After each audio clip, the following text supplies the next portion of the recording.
Hello hello বন্ধুরা, আমি পারমিতা আবার এসে গিয়েছি তোমাদের কাছে। আজকের এনেছি ব্যাঙ্গেলের টিউটোরিয়াল নিয়ে। তোমাদেরকে আমি কয়েকদিন আগে চম্পক ফুলের যে নেকলেসটার টিউটোরিয়াল দিয়েছিলাম, আজ তার সাথে ম্যাচিং করে ব্যাঙ্গেলস বানাবো। ব্যাঙ্গেলের যে বেসটা আমি বানিয়েছি সেটা আমি এখন দেখাচ্ছি না, তোমরা আমার চ্যানেলটা সাবস্ক্রাইব করে রেখো আর বেল আইকনটা প্রেস করে রেখো। আমি যখন বেশ কীভাবে বানাচ্ছি সেটা যখন দেখাবো তোমাদের কাছে নোটিফিকেশান চলে যাবে। তো বেসটা প্রথমে কালার করে নিয়েছি, এবার তার মধ্যে আঠা দিয়ে ফুলগুলো করব। আর আমি এখানে মোল্ডিড ক্লে ইউজ করেছি ফুলগুলো করার জন্য, আর বেসটা করেছি পেপার ক্লেতে। আর মোল্ডিড ক্লেটা দেওয়ার কারণ হচ্ছে পেপার ক্লেটা একটু বেশি ভঙ্গুর হয়, তো সহজেই ভেঙে যাওয়ার চান্স থাকে। সেই তুলনায় মোল্ডিড ক্লেটা অনেক বেশি ভালো, তো সেই জন্যই আমি মোল্ডিড ক্লে দিয়ে করছি। আর তোমরা ব্যাঙ্গেলসে যখন 3Dর কাজ করবে তখন চেষ্টা করবে 3Dর কাজটা মানে ক্লের কাজটা ব্যাঙ্গেল থেকে যাতে বাইরে না বেরিয়ে যায়। তাতে কি হয়, যখন তোমরা সূক্ষ্ম কাজ করছো ব্যাঙ্গেলে, মানে যখন তোমরা ব্যাঙ্গেলটা হাতে পড়ছো, কোনো না কোনোভাবে কোথাও যদি ধাক্কা লাগে তো সেই সূক্ষ্ম কাজটা থেকে ভেঙে যেতে পারে। সেই জন্য চেষ্টা করবে যতটা পারা যায় ব্যাঙ্গেলের যতটা চওড়া সেই চওড়ার মধ্যে রাখতে, কেমন। আর আমি এখানে যে চম্পক ফ্লাওয়ারটা করেছিলাম তারই ছোট্ট করে ডিজাইন করছি। এত কম জায়গায় তো বেশি করে ভালো করে করা যায় না, তাই যতটা পারা যায় আমি ততটাই করছি। আর আজকের আমি ব্যাঙ্গেলটা করছি, আর এরপরে মানে পুরো সেটটাই আমি আস্তে আস্তে নিয়ে আসবো। এরপরে ফিঙ্গারিংও করব আর ব্রোচ পিনও করব, আর এটার যে খোপার কাঁটা সেটাও আনবো আস্তে আস্তে। আর এইভাবে 20টা করে নিচ্ছি।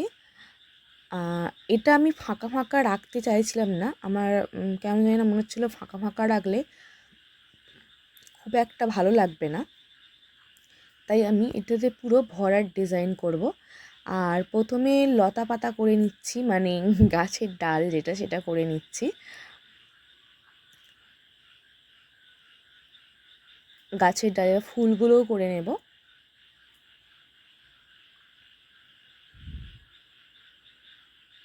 আমি যখন করছি তখন এটা একটু বেশি নরম, তাই জন্য একটু অসুবিধা হচ্ছে। তোমরা মোল্ডিড ক্লেটা মাখানোর পরে একটু সামান্যক্ষণের জন্য রেখে দেবে, দিয়ে তারপরে যদি কাজ করো তাহলে কাজ করতে সুবিধা হয়। অথবা এটা কাজ করার সময় হাতে যদি একটু কর্নফ্লাওয়ার নিয়ে নিয়ে কাজ করো বা পাউডার নিয়ে নিয়ে কাজ করো, তাহলে আর হাতে আটকে যাওয়ার সম্ভাবনা থাকে না।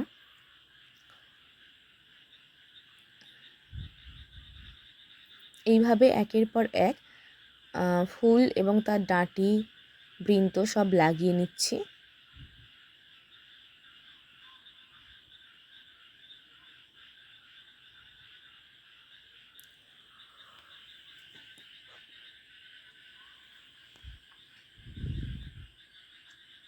এবার আমি পাতা করব বলে পাতার জন্য যতগুলো মোটামুটি লাগবে আমি করে নিচ্ছি গোল গোল। এবার আঠা দিয়ে দিয়ে পাতাগুলো প্রথমে বসিয়ে দেব।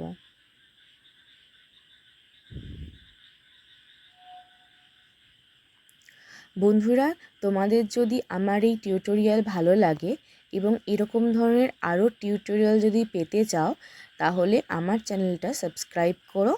আর যারা অলরেডি সাবস্ক্রাইব করে রেখেছো তাদেরকে বলবো, যদি ভালো লেগে থাকে এই টিউটোরিয়ালটা তাহলে লাইক করো আর কমেন্টে জানিও কেমন।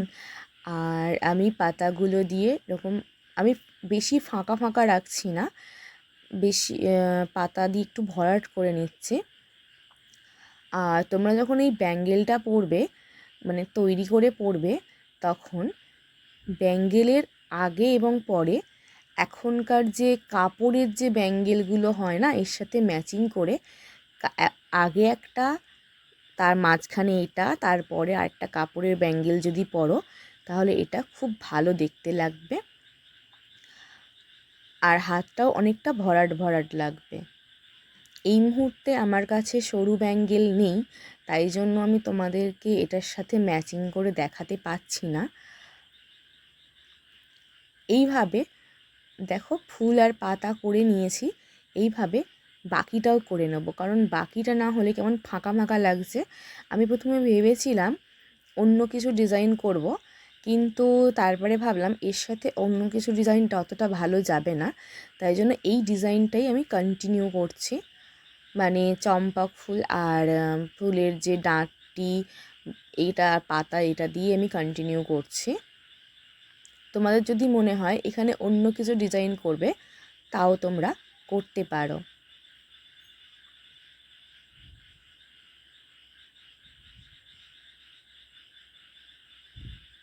খুব শিগগিরই আমার এক্সিবিশন স্টার্ট হবে, তো আমার এক্সিবিশন যখন স্টার্ট হবে তোমাদেরকে আমি আমার এক্সিবিশনের ভিডিও আপলোড করব তোমাদের জন্য, তোমরা দেখো।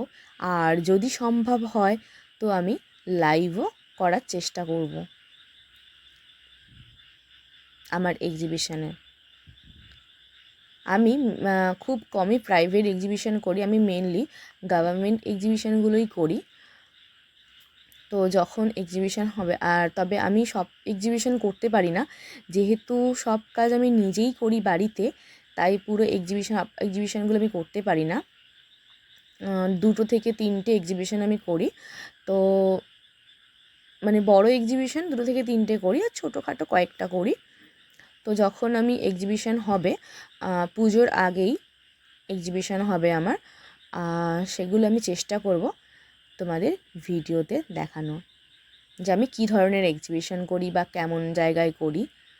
আশা করি তোমাদের সেটা ভালোও লাগবে দেখতে।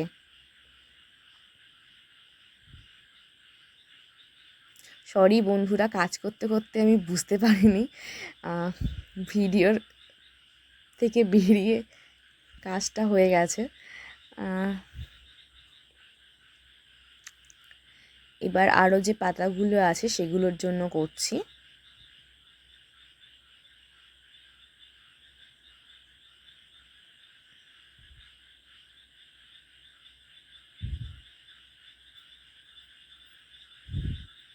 এই জায়গাটা আমি ট্রিম করেছিলাম, কিন্তু তাও জানি না কিভাবে থেকে গিয়েছে।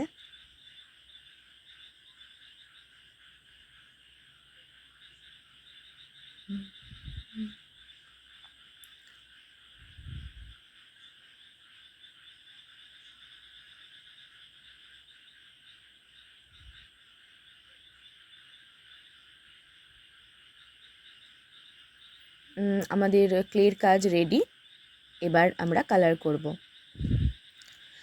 কালার সাধারণত ক্লে শুকিয়ে যাওয়ার পরই করা উচিত, তো আমি যেহেতু তোমাদের সঙ্গেই দেখাচ্ছি, তাই জন্য কাঁচার উপরেই, মানে ক্লেটা কাঁচা অবস্থাতেই তার উপরেই আমি কালার করছি।